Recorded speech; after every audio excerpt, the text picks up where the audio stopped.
Amor. Texto da filósofa americana Martha Nussbaum, traduzido por Claudino Caridade e publicado no site Crítica na Rede. Eu sou Alisson Augusto e você está no podcast Narração Filosófica. No texto de hoje a gente vai tentar entender o que seja o amor mais de perto, confrontando as suas diferentes nuances e interpretações. Pessoal, é um texto realmente rico, ainda que ele seja curto, pois ele nos fornece uma compreensão ampla e precisa sobre o que o amor quer e pode significar em suas diferentes acepções e situações. E, bom, se você quer apoiar de alguma forma o podcast Narração Filosófica, eu te convido a financiar este projeto. Basta acessar o meu site, alisonaugusto.com.br, e descobrir a sua forma preferida de apoiar esta biblioteca de conteúdo. Links, tudo na descrição, valeu? Enfim, a gente vai agora à narração de mais um texto empolgante e, por que não, apaixonante, que pode nos fazer cultivar uma relação de amor e ódio com a ideia de amor. E se isso ficou, confuso, tá tudo bem, o tema em si é confuso. Então, boa leitura. Entende-se habitualmente que o amor é uma poderosa emoção, que implica uma intensa ligação a um objeto e uma grande valorização desse objeto. Em algumas acepções, contudo, o amor não implica de todo emoção, mas somente um interesse ativo no bem-estar do objeto. Noutras situações, o amor é essencialmente uma relação que implica permutação e reciprocidade, mais propriamente que uma emoção. Além disso, há muitas variedades de amor, incluindo o amor erótico romântico, o amor da amizade e o amor filantrópico.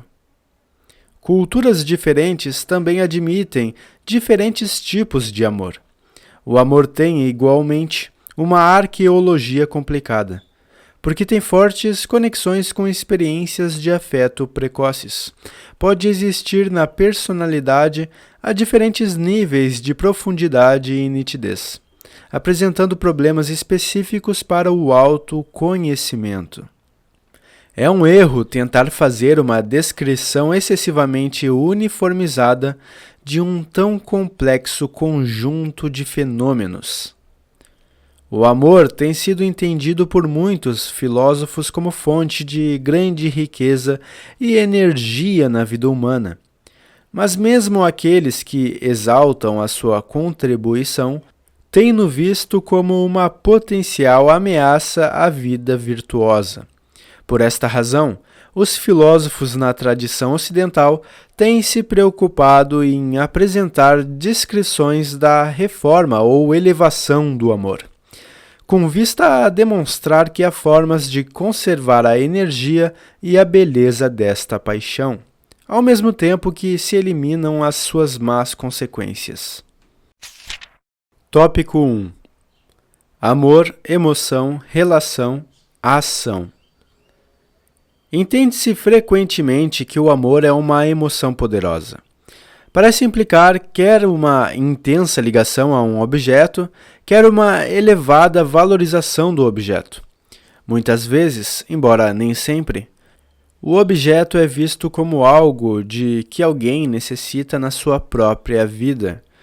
Por esta razão, o amor é muitas vezes relacionado com projetos de posse ou incorporação, e com emoções ciumentas para com o objeto, visto como independente e capaz de frustrar as necessidades do amante.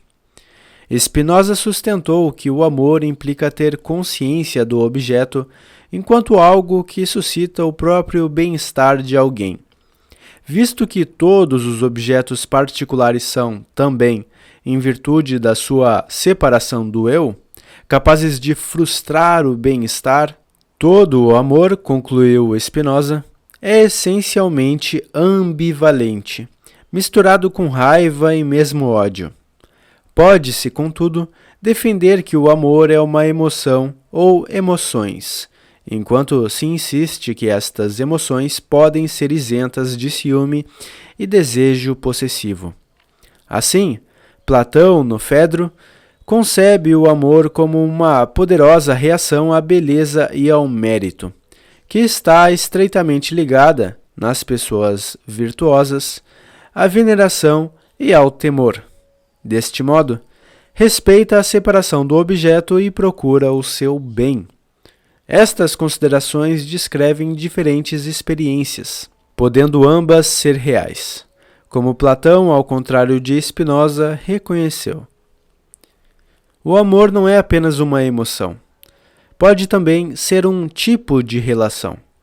Aristóteles, na Ética a Nicômaco, insistiu que o amor, da amizade, implica sempre conhecimento mútuo e benevolência recíproca.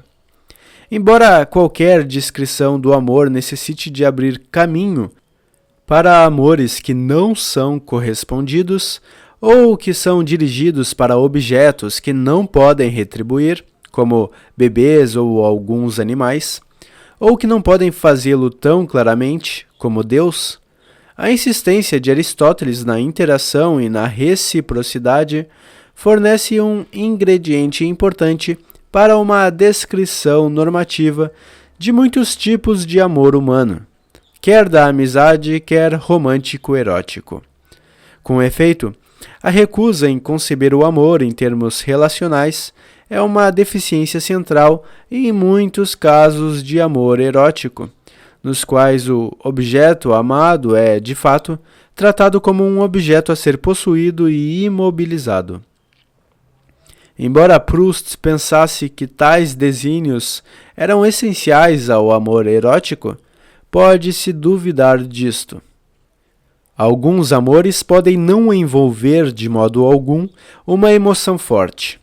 Kant insistiu que o amor patológico, amor que envolve uma emoção passiva, era inferior ao amor prático, uma ligação ativa ao bem dos outros, incluindo emoções de respeito e preocupação. Quer concordemos, quer não, devíamos reconhecer que este comprometimento prático ativo é um tipo de amor. O amor filantrópico, por exemplo, pode ser melhor entendido desta forma. Os estoicos gregos acreditavam que mesmo o amor erótico podia ser repensado de uma forma que o tornasse compatível com a apatheia, impassibilidade própria dos doutos. Seria um entusiasmo ativo acerca do bem-estar do objeto, sem as correntes da passividade angustiante que habitualmente caracteriza a ligação erótica. Tópico 2. Tipos de amor. O inglês, como o latim, tem apenas um único vocábulo para uma extensa família de experiências diferentes. Outras línguas, como o grego antigo e o japonês moderno, tornam as diferenças inequívocas desde o início através do uso de vocábulos diferentes. Mas, mesmo em inglês e latim, podemos distinguir diferentes espécies de amor. O amor erótico romântico está estreitamente ligado ao desejo sexual, enquanto o amor da amizade aparentemente não está. Considera-se frequentemente na era moderna que o amor dos pais pelos filhos e dos filhos pelos pais tem uma dimensão erótica. Mas esta não era a perspectiva da maioria das culturas mais primitivas. Nem é verossímil ser verdadeira em culturas onde os pais, em boa situação financeira, raramente viam os seus filhos. A cultura grega antiga considerou que o eros era sexual, preocupado com a posse e potencialmente destrutivo. A filia, que podia prevalecer quer entre amigos, quer entre parentes, era vista como mútua e recíproca, preocupada com o bem-estar e uma força cultural positiva. A ágape cristã é distinta de ambos estes amores pelo seu caráter essencialmente altruísta. O seu paradigma é a dádiva que Cristo fez da sua vida para a redenção da humanidade pecadora. Podemos também classificar os amores pelo seu tipo de objeto. Nós amamos outras pessoas, e é razoável esperar que estes amores envolverão alguma reciprocidade e mutualidade. Os amores das pessoas pelos animais podem ser muito intensos. Variam muito no tipo de reciprocidade que oferecem. As pessoas também amam intensamente objetos inanimados, como obras de arte e beleza natural. Tais amores não podem ser recíprocos. O amor também pode ter como objeto uma abstração moral, como a justiça social ou o bem da humanidade. No modelo estoico kantiano, este tipo de amor é especialmente bem explicado, como algo que envolve um comprometimento ativo mais do que uma emoção. O amor de Deus ou dos deuses tem sido entendido de muitas formas diferentes. Os estoicos pensavam que amar Deus era amar o propósito racional que dá vida ao universo. Tal amor era melhor entendido como uma forma de pensamento ativo, sem qualquer receptividade emocional. O amor intellectualis Dei, de Spinoza, segue este paradigma. Santo Agostinho, criticando a apatia estoica, insistiu que uma forma de amor fortemente emocional, misturado com temor, culpa e dor, é mais apropriado a uma vida cristã. Muitos pensadores cristãos seguem a sua influência. As concepções judaicas do amor de Deus tendem a dar ênfase à ação correta, quer ritual, quer ética. O moderno pensamento religioso continua estes debates. Tópico 3. Diferença cultural. A maioria das sociedades abrange tipos e concepções de amor muito diferentes. Mas as diferenças multiculturais também complicam a análise. As sociedades diferem: a. no comportamento que consideram adequado numa relação de amor. Assim, os amantes americanos modernos comportam-se publicamente de formas que teriam sido inconcebíveis na Índia do século XIX. A diferença também está presente, b. nas regras que as sociedades ensinam a respeito dos objetos de amor adequados. Assim, a Atenas do século V a.C. ensinava aos homens jovens que se esperava que eles tivessem fortes desejos eróticos, quer por homens, quer por mulheres. Muitas culturas modernas não transmitem esta ideia. As sociedades também diferem, c. nas suas avaliações normativas das diferentes espécies do amor em si, discordando, por exemplo, sobre se o amor erótico é nobre ou indecoroso, bom ou mau. Pode-se esperar que todas estas diferenças moldem não somente os conceitos, mas também a própria experiência do amor. De uma forma mais interessante, as sociedades também diferem d. na taxonomia exata dos tipos de amor que a sua linguagem em forma de vida exibem e perpetuam.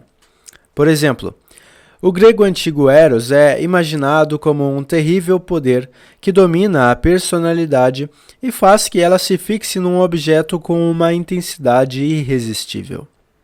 O seu objetivo é supostamente a posse do objeto. O amor palaciano medieval, em contraste, põe a ênfase na pureza ideal e afastamento do seu objeto e associa o amor a uma terna e cortês atenção para com esse objeto.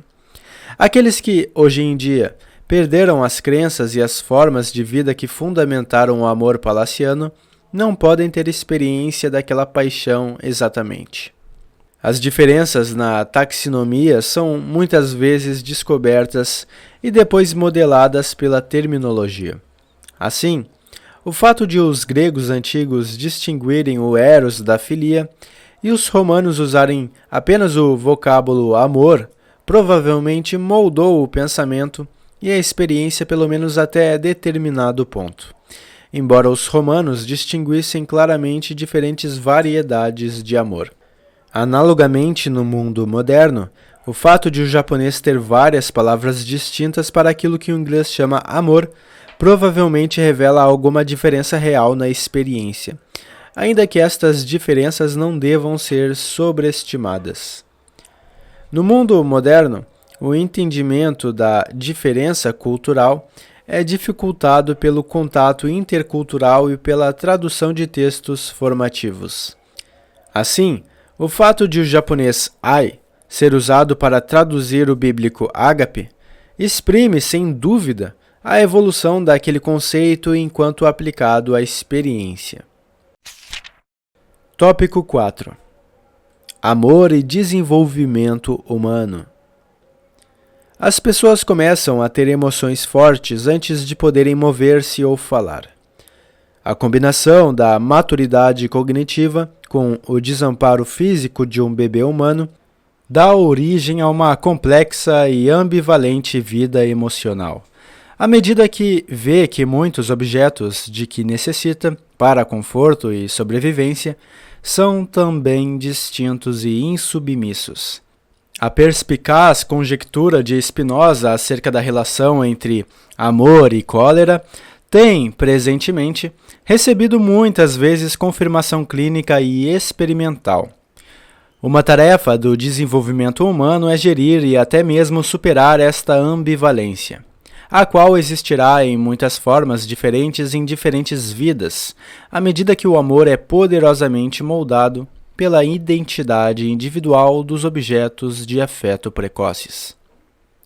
As experiências precoces que moldam o padrão dos amores de uma pessoa são imperfeitamente recordadas, se o são de todo. Mesmo traduzi-las para palavras é modificá-las. E, não obstante, parece provável que elas ensombram as experiências mais tardias de uma pessoa. Proust alvitrou de forma plausível que quando um adulto abraça um amante, ele ou ela estão, ao mesmo tempo, a abraçar a sombra de um objeto mais primitivo. Deste modo, Albertine é também a mãe cujo beijo de boa noite o rapazinho tão ansiosamente esperou. E, contudo, é difícil compreender estas facetas de si mesmo. E na medida em que se consegue fazê-lo, altera o passado tornando-o preciso e articulado. Portanto, é provável que o autoconhecimento das pessoas no amor seja muito imperfeito. Tópico 5. Amor e bem humano. A elevação do amor. O amor é geralmente reconhecido como uma fonte de beleza e apreço na vida. Por esta razão, nenhum filósofo propôs a sua completa remoção. Mas considera-se também que acarreta várias dificuldades para a pessoa que aspira a uma vida reta e virtuosa. Uma preocupação é que o amor implica a parcialidade. Concentrando-se intensamente no apreço de um único objeto, a pessoa perde de vista as afirmações legítimas de outros objetos e metas. A segunda preocupação é com a excessiva indigência. Permitindo a um único objeto tornar-se central para a sua vida, os amantes colocam-se a si próprios à mercê de acontecimentos que não podem controlar, sacrificando, deste modo, a sua dignidade e poder. Finalmente, em parte por causa desta passividade, o amor está muitas vezes ligado à raiva e vingança, quer contra o objeto amado, quer contra um rival, ou ambos. Uma sociedade que quer reduzir a raiva e a violência pode ter, portanto, razões para desencorajar o amor. Os filósofos na tradição ocidental têm, por conseguinte, estado preocupados com o projeto de construir uma reforma ou elevação do amor que nos permitiria conservar o seu mistério e beleza, embora depurando seus excessos deformadores. Para Diotima, no Banquete de Platão, a elevação implica centralmente a ideia de um objeto abstrato. Desde que alguém perceba que o objeto real do seu amor não é um corpo, nem mesmo uma pessoa completa, mas a beleza que está alojada naquele corpo ou pessoa, Então esse alguém pode começar um processo de reforma comparado à subida de uma escada, através do qual, afinal, chega a amar toda a beleza do universo e, mais do que isso, a contemplar a forma imortal da própria beleza em toda a sua harmonia. Desta forma, os amantes tornam-se invulneráveis às vicissitudes da vida. O objeto do seu amor nunca os trairá ou desapontará. Os proponentes cristãos da escada do amor tendem a criticar o plano de Platão pelo seu objetivo de autossuficiência pessoal. A modéstia genuína exige que se mantenha uma constante consciência da própria imperfeição e miséria. Os autores cristãos também se esforçam por manter o amor de indivíduos específicos como parte do amor purificado.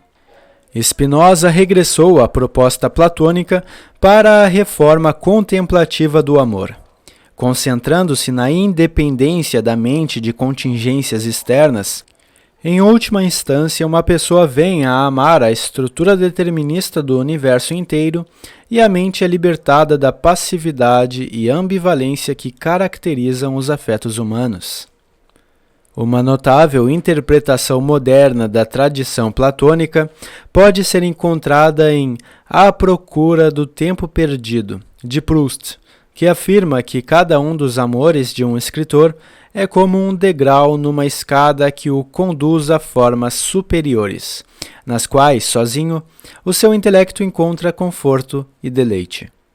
Usando o próprio passado de dor e vulnerabilidade como matéria-prima para um trabalho criativo, supera-se a vulnerabilidade e alcança-se uma espécie de independência do tempo e da morte.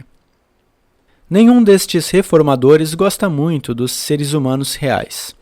Por essa razão, esta tradição dá origem a uma contra-tradição que tenta restituir aos seres humanos uma grande aceitação dos seus amores como eles são, vendo o próprio interesse na elevação como uma doença que necessita de cura.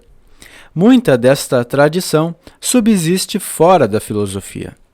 Um exemplo extraordinário é o Ulisses, de Joyce, que divertidamente vira de pernas para o ar a escada de Diotima, sugerindo que é somente na emoção inconstante e imperfeita que o amor verdadeiro pode ser encontrado.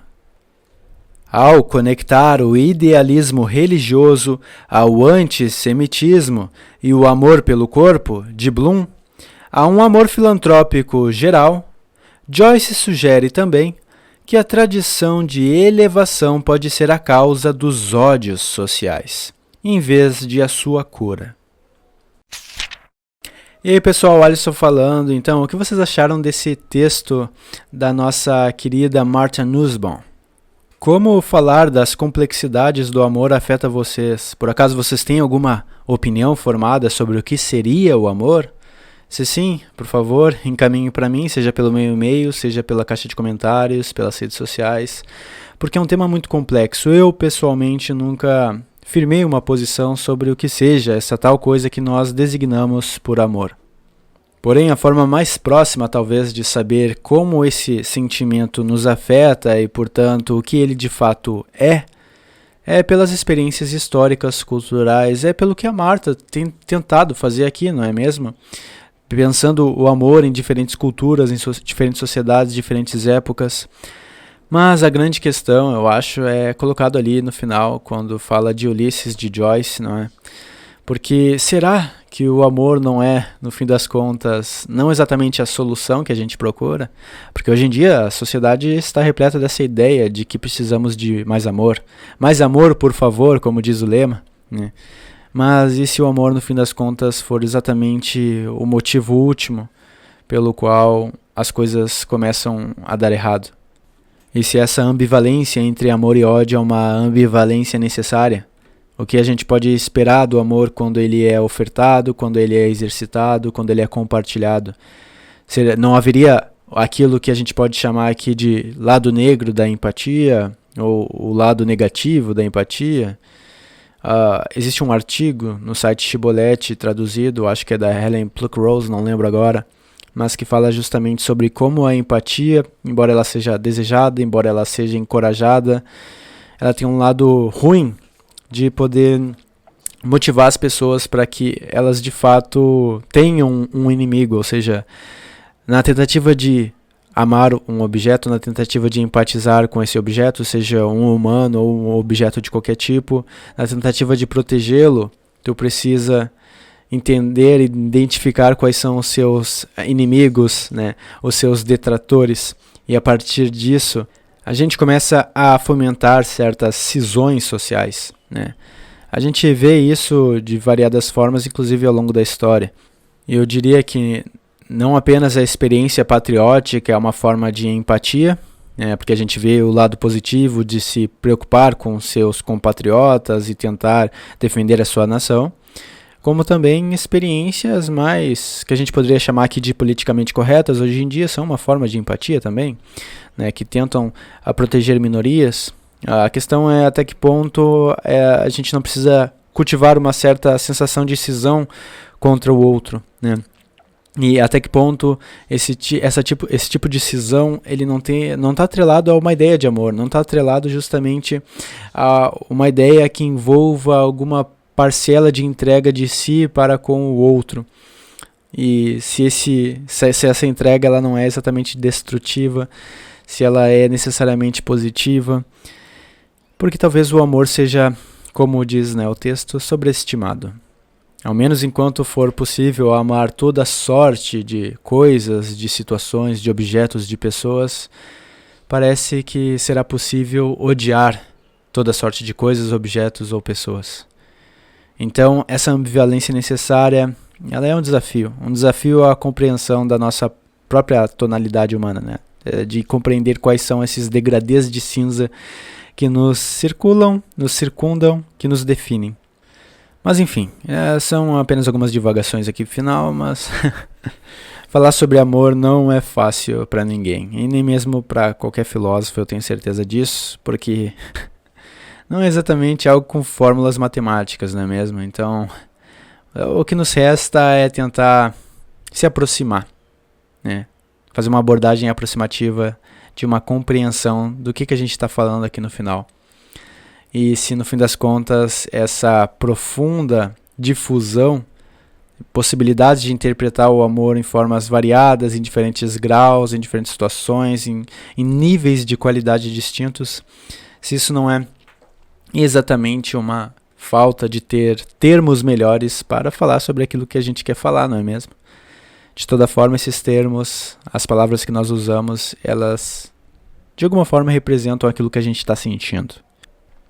Mas bem, poderia recomendar mais amor, por favor, mas talvez não caiba aqui justamente em função de que a gente não conhece exatamente o que a gente quer dizer por isso, no fim das contas.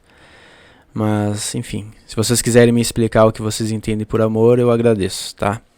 Então, eu vou ficando por aqui. E se vocês quiserem ajudar esse podcast de leituras filosóficas, já sabem como.